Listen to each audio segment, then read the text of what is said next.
Mr. Chairman, I move we accept the minutes from the previous meeting. Second. Aye. Moving on to signing the motions.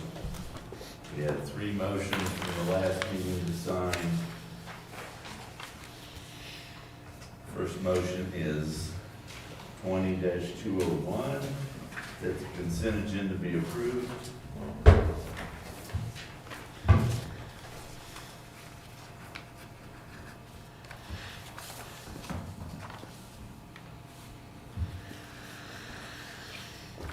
The second motion is 20-202, to accept the terms from Hayden Tower Company to apply stain to the building for the 911 communications tower, reduce the price of the building by $1,000, and extend the building warranty from 1 to 5 years.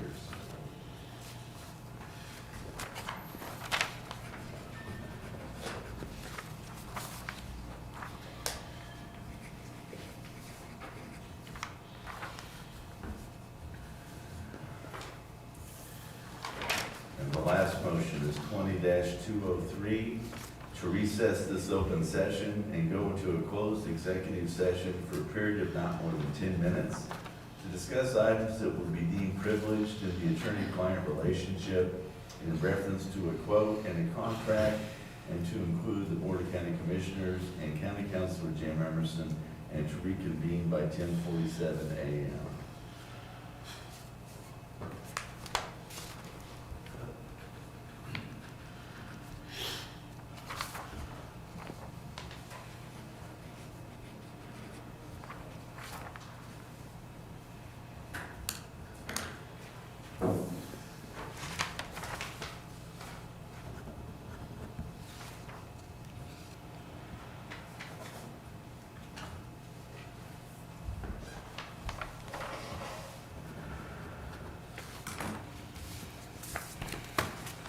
Thank you. Thank you, Donald. Thank you, Commissioners. All right, moving on. Rebecca, you want to bring us up to speed? Sure. So I brought something here to discuss with you about some complaints that I've received. Let's pass those down. Surely not. Yeah. So anyway, the two specific complaints that I received was Mormon's South Side and McCarthy's. So I met with Danny and Jim yesterday, and then we had Mr. Gayasso on the phone as well, as the county attorney, as that's the process to, to follow the county. We need to discuss this with the county attorney. I've also been in contact with KDHE as well, as the complaints were sent from a member of the public to KDHE, Preparedness, Department of Ag.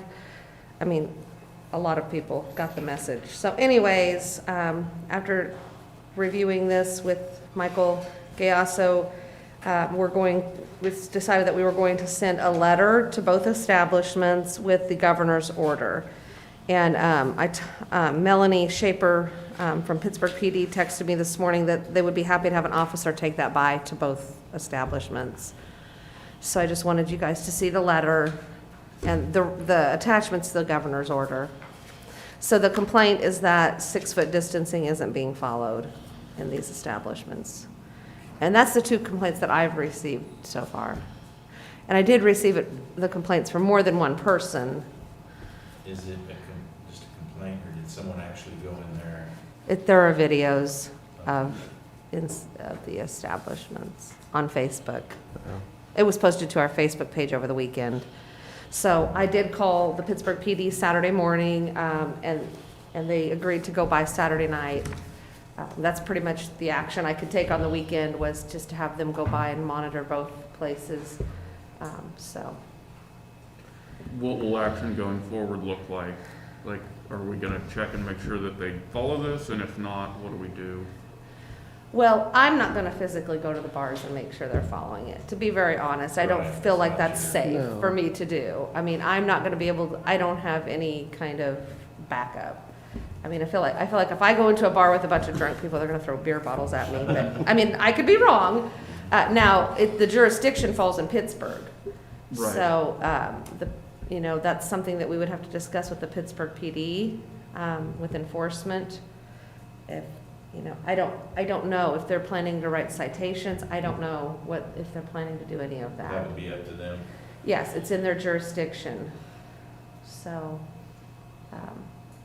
Sure. I am happy to send letters and, that's my job as the county health officer, actually to investigate Right. what's going on. And that's our duty as the Board of Health and as the county health officer. It is to ensure that it's being enforced within the county and to investigate. But then we do have to fall and let it fall to law enforcement is what I'm trying to say. Just because I can't write citations or give tickets or anything like that. And I don't feel like it's, if it was just a restaurant or something like that, I'd be happy to go in and be like, hey, I'll work with you. And actually, I've talked to McCarthy's on the phone. I haven't been able to get a hold of Mormons on the phone, but, so they have been notified by phone that they need to follow this. That was last week. But to go in, if people are drinking and things like that, I just don't feel like to go in is gonna really be No, it's not. effective. It's not part of your job. So anyways, but yeah, so that I feel would fall to law enforcement, and that's why Danny was involved in the discussions, and then Jim, the legal side of it, so. And it does say in here, if I remember correct, it's each business's priority to make sure their Yes. customers are following the Right, guidelines. right. Okay.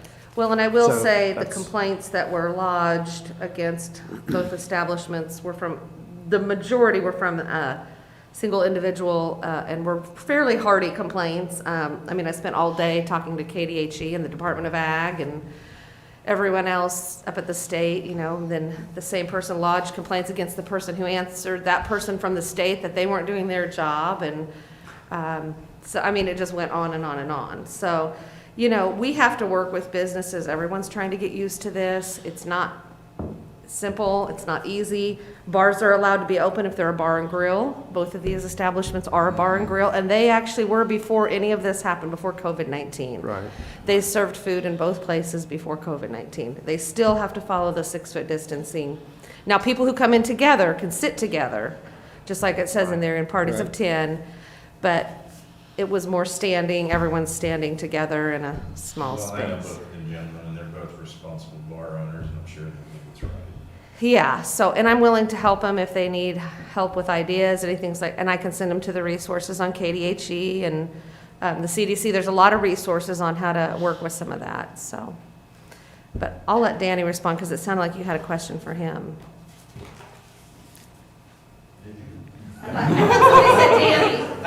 I was wondering how the weekend went with your guys. We've been good. We haven't really had any issues, so. Like she said, this is an adjustment period for everybody, for the businesses, for the patrons and everything, so, I don't think at this point in time, any criminal action would be something that we should, I think asking for these places to comply and try to do that is the best route at this point in time, Right. because it is an Sure. adjustment period for everyone. It's a learning curve. And- And just kind of like the response from yesterday, if it's something you're concerned about, then don't go in those establishments and do that. But at the same time, it's an adjustment for the owners.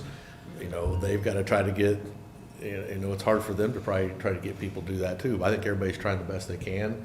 I'm sure you're going to have some people that are going to push it a little bit, but we're almost to phase 2 here. We're anticipating phase 2. So I think sending this letter and having that delivered and just asking for some compliance and please cooperate with us a little bit is the right route to take at this point in time.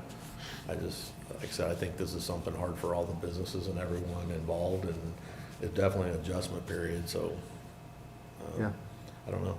We'll see what happens, but I anticipate everybody will try to do the best they can, and a lot of businesses are. And like I said, when you get people in the bars and stuff like that, they're gonna start congregating and breaking away from their groups, and I don't know. This is new to everybody, so but I would say 99% of the places we've been fine. So I think as a whole, we're doing pretty good in terms of that. But as far as each jurisdiction, what they're doing, I know for us, we haven't had any issues any big complaints or anything like that, so. I don't know, I think that's probably the first step, and that's it, we're trying to get a solution for it, and I think that's probably the best way to go. Good, Good. appreciate it. And then I will say that KDHE responded to the person that had submitted the complaint, you know, and said that I have talked to KDHE multiple times yesterday, and they reiterated, you know, that we were doing the investigation, we were doing what we needed to do, so we've fulfilled our duty to investigate and respond. So, and to answer your question better, Jeremy, anything that we would do in the future would kind of depend on what happens after this, you know. Right, sure. If somebody just puts up a sign that says, we're gonna do what we want, I mean, that's different than somebody who's actually trying to, you know, Right. do the right thing and things like that. So if things would not go well, I'd have to get with Jim and Michael Gayasso, and we would have to start the whole process over and go from there, because any kind of enforcement in the way of citation and things like that would have to come from law enforcement within the city of Sure. Pittsburgh. So I don't think that that's going to be necessary. I think pretty much everyone's tried to cooperate pretty well, you know, to. It seems like to me everyone's Suggestions. cooperated. Some of the restaurants are still not open, even though they can be. Yeah, oh, yeah, So, yeah.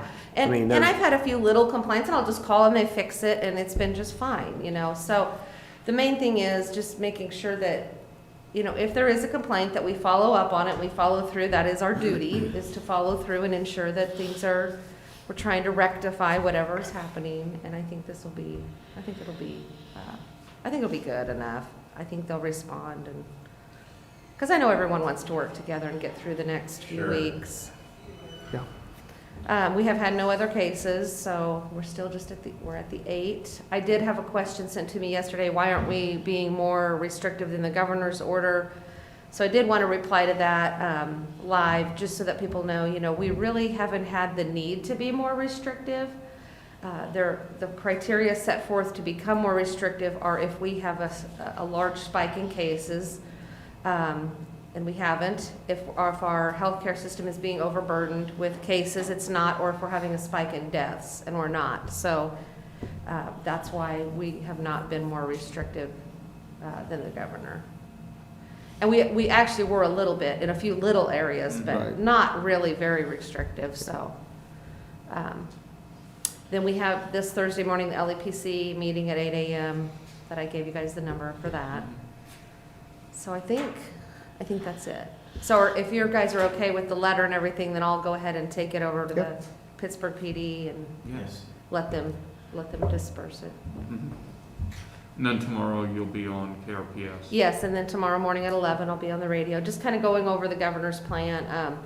I don't have any idea, you know, when she's going to announce. I asked yesterday, I don't know when she's going to announce, when or if they're going to go to phase 2. So they did say they would give people some notice. I don't know if it's going to be Thursday or Friday or Be nice. what day, you know, so we'll see. And then Friday, I thought I would just bring the adjusted order, and as long as they go to phase 2, then we can reduce our restrictions like we talked about last Friday for real estate. I think that was really, and opening parks. I think it'll be fine to let the playgrounds open at this point. We've not seen any adverse events happening, so Right. I'll just bring that with me, and we can adjust it too if we want to Friday. Okay. All right? All right. Okay. Appreciate Thank you, it. Thank Rebecca. you. Rusty, do you have anything to add? All right, those are getting shorter every time. Just a little bit. right? Yeah. All right, guess we'll move on. We've got Mr. Devin Gorman here. And Becky, if you want to leave, go ahead and I've leave. had an 11 o'clock call, so I- I'm kind of head We out. appreciate everything you're doing. Thank you. Thanks, Rebecca. Thank you. I am smiling. I can tell, your eyes, that's the giveaway. Okay. All right. Devin Gorman, Crawford County Commission Visitors Bureau. Just one item today related to the Crawford County Museum Fund. Materials are sent to you all each year. Each of our 3 museums within Crawford County apply for funding through the Crawford County Museum Fund, which is a split between the county and CVB funds. So based on recommendations from the Crawford County Convention Visitors Bureau Advisory Board, we did recommend to fund all 3 at the levels that are set forth in our guidelines for 2020. One caveat, and we've discussed before, is with the Girard History Museum. As far as meeting requirements, there is no public restroom facility available there.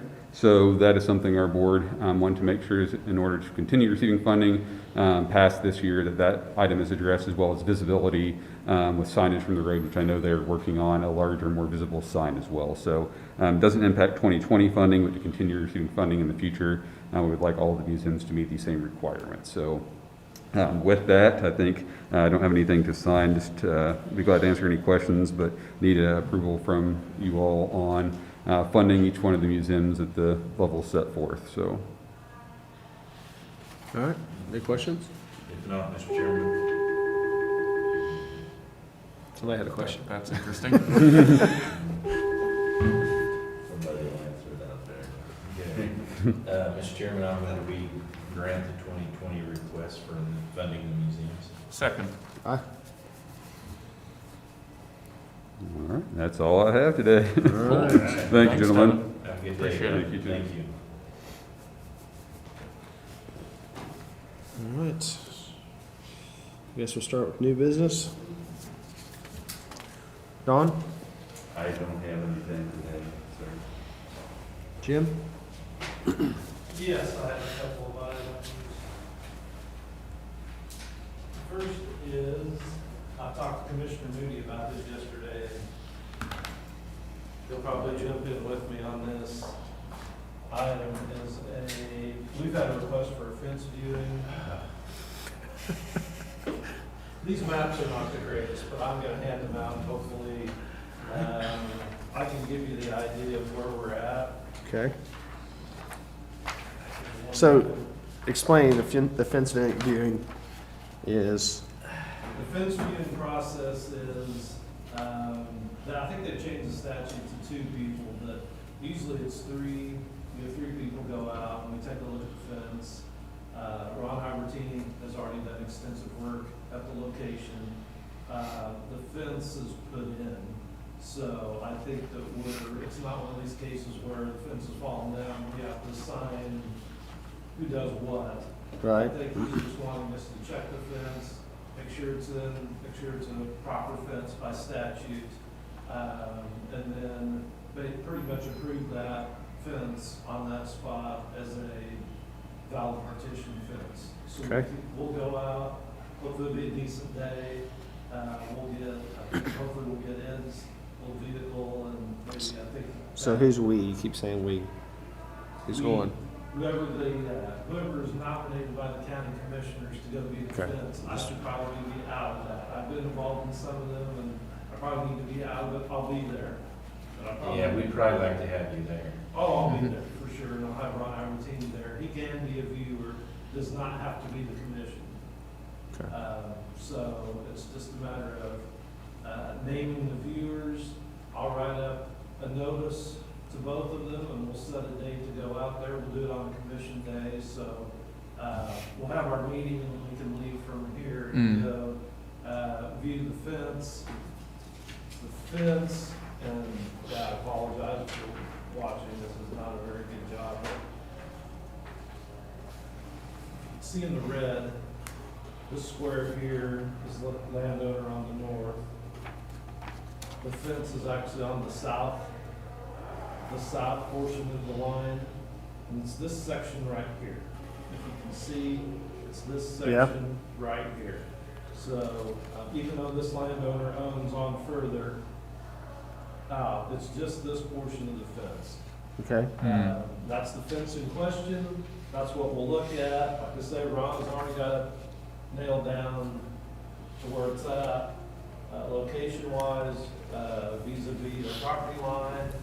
So this should be a fairly simple fence viewing. Yeah. Okay, so I'm not familiar with this area. I'm trying to figure it It's out. on state line. It's on State Line Okay. Road. Go straight out of McKay. Okay, that's fine. Yeah. Usually I could tell and I'm lost on this one, so, all right. Yeah, I thought about bringing a blow-up map. That's okay. But, yeah, so that's what we have. Today, probably what we need to do is name the viewers, name the fence viewers, and I can get that drawn up and present. How many viewers do you need? I'd like to have 3. I think minimum is 2, but we normally have 3. Of course, I'll go. Right. Whatever. I don't care. It's interesting. This is all new to me, because Yeah, I was that's why I'm gonna asking, say, that's why I'm no, asking We've questions. We've done done this it before. twice in Yes. 20 years. I mean, we had one last year and we got it resolved before it got to this We got point. so that's- resolved, right. Got resolved, but. Because how does a fence viewing come about? Like, can you maybe explain Just that viewed to? over the fence line. Normally, it can be a number of things, but a lot of times it's if part of the fence is in, the cattle's getting out, part of the fence is in poor shape, that needs fixed, and the property owner on whichever side of the line you're at doesn't wanna fix it. And so a landowner can have us come out, state that this needs repaired, they can go in and fix it, and then can go after the other party for their half. Gotcha. That's a lot of times what this is. But they have to go Right. to the fence viewers first to say, yes, this is your piece, looking at it, this is my half, this is your half, Right. and my half's bad. You have a chance to fix it. If you don't, I'm gonna fix it. And then commissioners set what the value of that is. We put it in an order, we file it with the Register of Deeds office, so that Oh, wow. if I sell my property, the buyer will know there's a fence viewing and you're gonna be responsible for this Oh, wow. It's kind of, 1,000 feet. it's kind of like a judgment, but not exactly. It is, right. It's more of a ruling of the commissioners. It gets filed with the Okay. Register of Deeds. It stays with the property. That's interesting. So there's a lot to it. Some of them are simple. Some people get out there and they're like, all right, I'll do it. Some of them we write up an order and they still, yeah, there's, We probably need someone from the sheriff's department to. yes, we The normally. sheriff themselves. Yes, we normally. Once you've done it 20 years, you're responsible. I mean, Yes. You Yes, know they the one- have. You know the one too, yes. I'm sure we can We accommodate. appreciate that. Thank you. So if the commissioners want to volunteer to do that, be the viewers. that's fine, whatever. I'll get, I Yeah. mean, I'm game. I'm Yep. curious. All right. I'll bring something Friday and we can set a date that everybody's good with. Okay. And then yeah, then we'll go out and do it. But that's really all we're doing. We are looking at a fence. The name says it all. There's been one other time we looked at a fence that was somebody just put up and it's like, That one was kind of angry. they were angry and they wanted to know if we could say that the fence was bad. And I'm like, well, there's that fence laying here, but the fence we're looking at is brand new, so. Yeah, I'm not sure what to say. Oh, All boy. right. The second thing that I have, and I think everybody has a copy of it, we sent you a copy of it. I sent a copy through the email yesterday, is this packet, closeout packet for Earl's Engineering and the Sewer District Number 3 relocation project. I wanted to go through it a little bit. And with the understanding that we will not be approving this today, but I did want to walk through it, just show you what all it says, so that maybe by Friday, we will be able to approve this.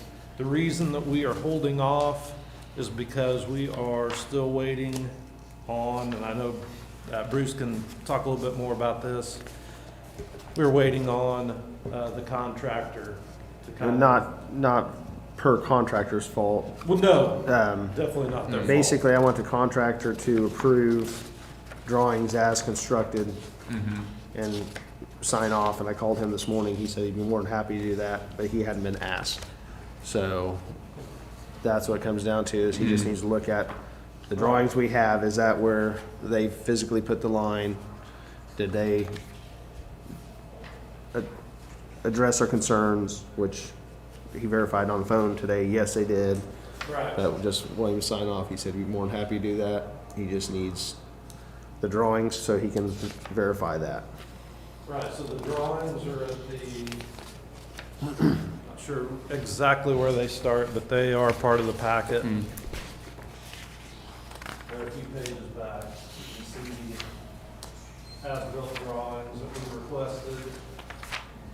Now, Bruce said contractor's gonna go through those and make sure they're right and sign off on that. So hopefully, you'll have a chance to do that by Friday. That'd be great, yeah. Take a look at those, and then we can approve this, but I'll go ahead and go through what's in here, so that maybe we'll be ready for Friday. And in case you have any other questions that we want fixed or answered by Friday.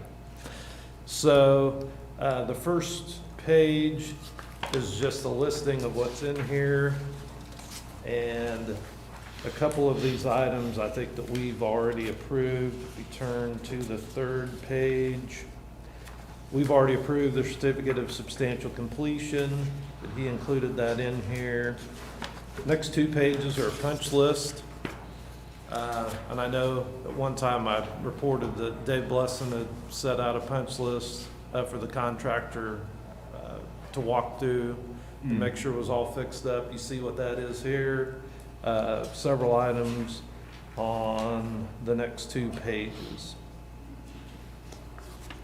And I know one of those, they were working on that tracer wire, was quite a bit of it, making sure they had it in place, so if we have an issue later, they can find it.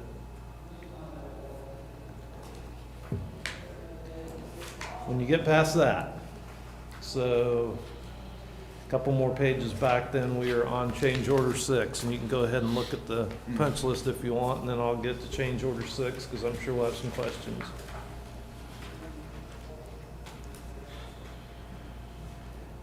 Change order 6.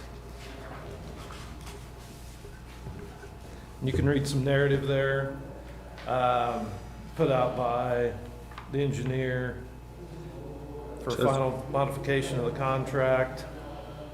There's some pluses and some minuses. We knew the fence would be a minus because the state, KDOT, is allowing that not to be replaced. So we knew there'd be some savings there. What I'd kind of forgotten about and knew about was the extra time they had to run the pump. Right. And we knew this was coming at the end, but they did run the pump an extra week.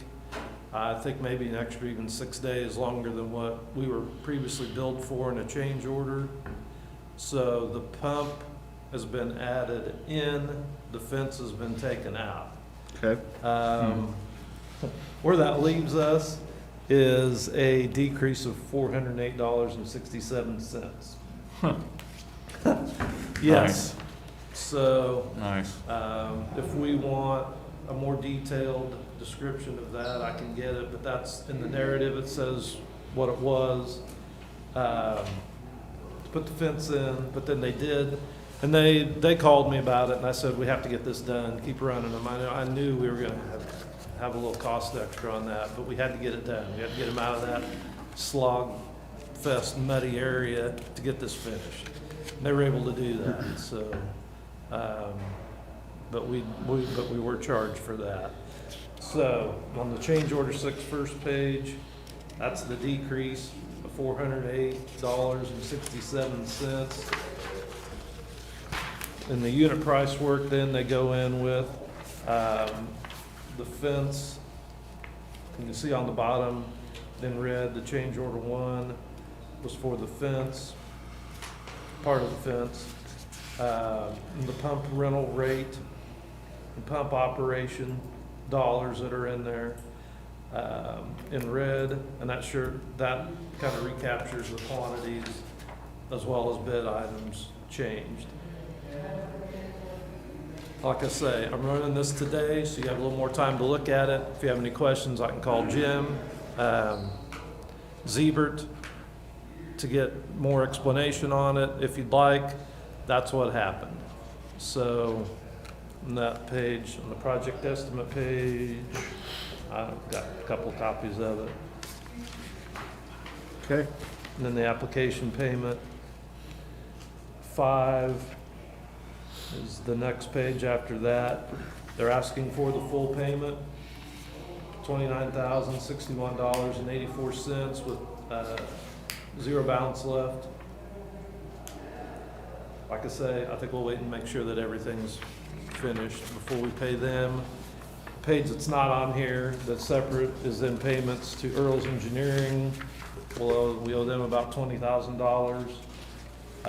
So, yeah, we'll consider that after all of this is done. I think there were some definite problems on the project. Having Dave Blessing on there has saved it. Yeah. Heard that from the contractor, and yes, heard it from the contractor. But thankfully, they've got him on board and spent a lot of time out there, so, getting this on track and getting it finished. So I'm not asking for anything today. We'll wait and see what we end up with. Hopefully on Friday, we will be able to get this in a position to sign it. If you have questions, let me know. I'm gonna send this to the contractor, and hopefully we'll get something by Friday. We can get this knocked out. okay. And I guess you may make sure Kobe gets a copy of this as well, because I think he went out there and looked at this, did he not? Who's that? Hinton. Kobe? Kobe, I'll send it to Kobe, yeah. Apologize. and just Couldn't hear you there. look at it and make him look at it, and, because he should have an idea. He was out there a couple times to see. Okay. My main thing is that this drawing is accurate and they've addressed our concerns before we pay him. Yep. Just so his job's easier when we have a problem, or if we have a problem. He doesn't have to rely on Tracy Wire to find it, Right, you'll have it, because they'll have it in their doesn't always system. work. Yeah, Okay, okay. thank you. Thank you, Jim. You're welcome. Thanks.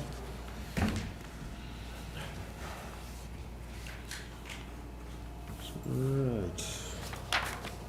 Tom? It's probably other business, I'll go ahead. Jim, did you ever get an amount that we were being asked for? I have not received an amount yet, no. I'll try to have something for Friday. I've not heard what our share would be. Because it really affects us minimally. So Exactly. I'd like to know, I mean, I'm not against it, but I would like to have an idea what they're asking. Yes, as soon as I get it, I will let you know. Okay. I'll send an email and send something out to you for Friday meeting. Sounds good. Thank you. That's all I have, Mr. Chair. Okay. Sherman? I don't have any new business. Either do I right now. Okay, old business, Don? I was just gonna mention, Jeremy had brought up the CDBG funding, and I sent you all an email this morning that was a follow-up from the Regional Planning Commission. Yes. Kind of, and, talk about their people over there being able to help with the, Susan Gilmore and I forget the other, grant writer's name over there, but to help kind of get those funds for that, whatever, the Mills program and the small business loans. So you or said- grants, actually, not loans. You said Susan Gilmore? Yeah, Gilmore is, and, like I said, saw that this morning and forwarded it to all you guys, and I think I hit Blake on that as well, Benson, and, so I know the city of Pittsburgh and the county are interested in trying to get that going, so just wanted to make sure you guys were aware of that. So what does Sounds that, like what does that look like time frame wise, if a small business wants to apply to that? Is that something they do the application now, or do we have to do something on our end first? So I was gonna bring this up for my old business. We have a call at 11, to talk about, because they're supposed to they released the guidelines for the application. I don't think they released the actual application yet that I'm seeing on here. But it'll be cities and counties that apply. So we met the group that had been talking about it, that was the Chambers of Commerce and, Sean Nacarado from PSU, Jay Byers from the city of Pittsburgh, and me.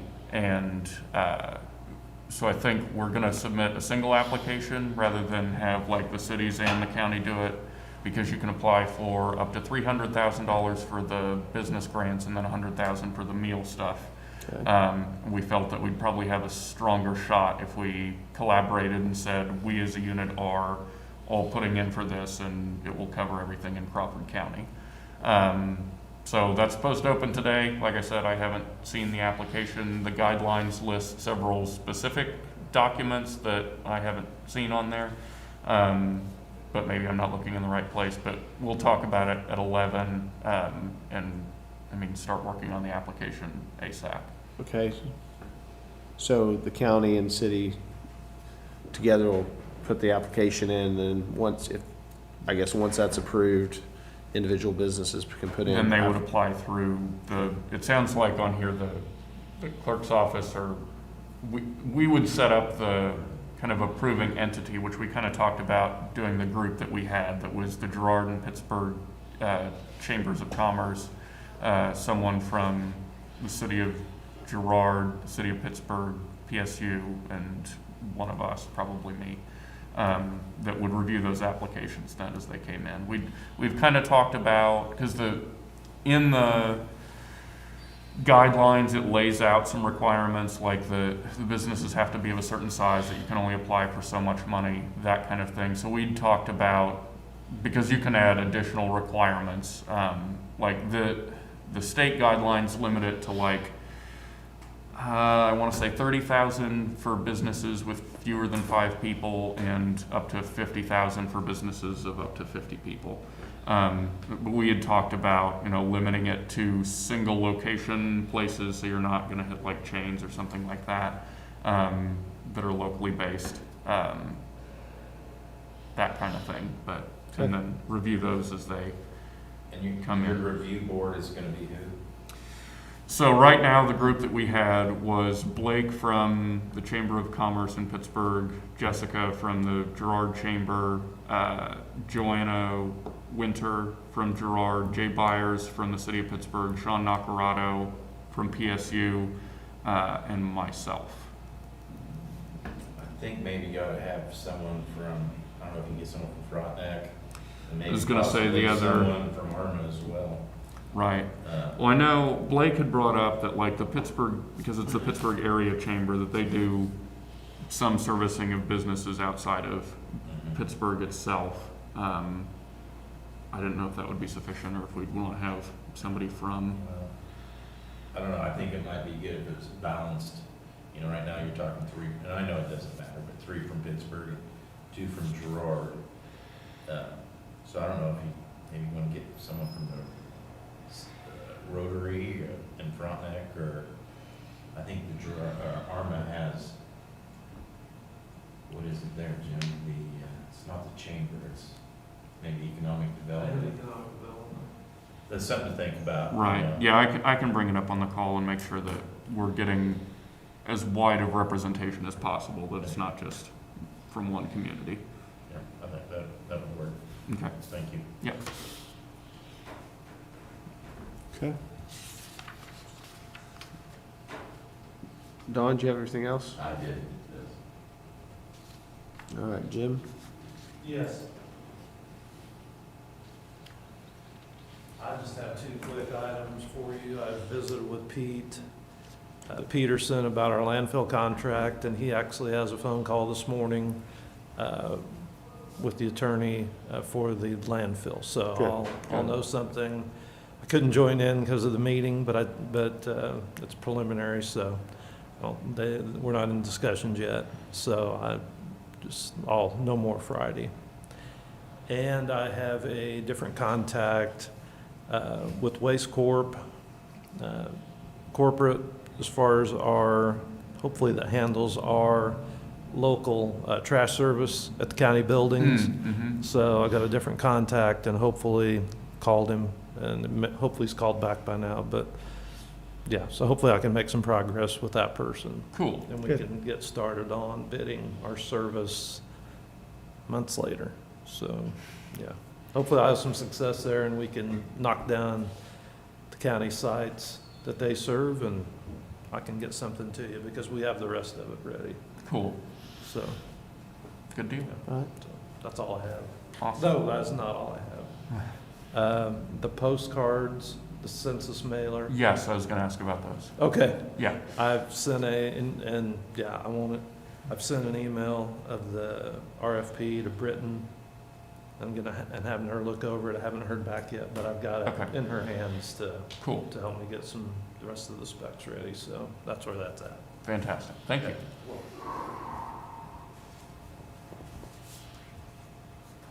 All right. Tom, No, sir. No business. Jeremy? Already talked out all of mine.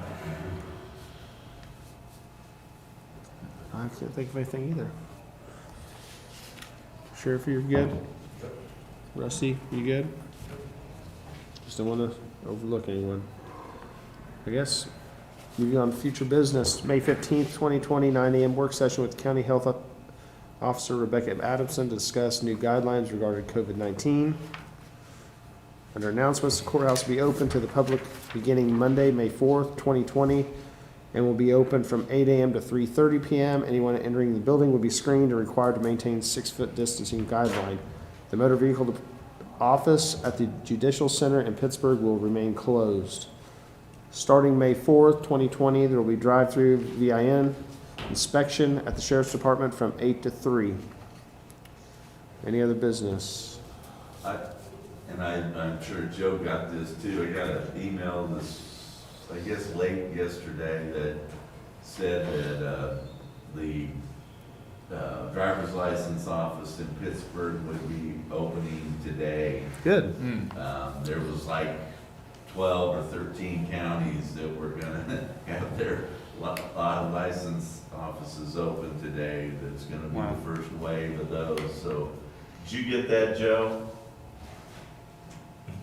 Did you get the email that the Pittsburgh driver's license office was gonna open today? Yes. Yeah, I just wanted to, I do think it's, it's by appointment only, I think it's, you know, I believe it's only if you can't do it online. You Oh, know, yeah. they'll only, it's only for people that cannot do the online renewal. And if you limit other categories. Yeah, there's some limited categories. It's not just Yeah. everybody. can Not- go yeah, in. It's yeah. not, No. they're not doing something. We're still not doing driver's license Yeah. here. All right. Thank you for that. Anything else? Mr. Chairman? You have any announcements? Yep, I thought so. There's no further business, I'm going to adjourn. Second. All right.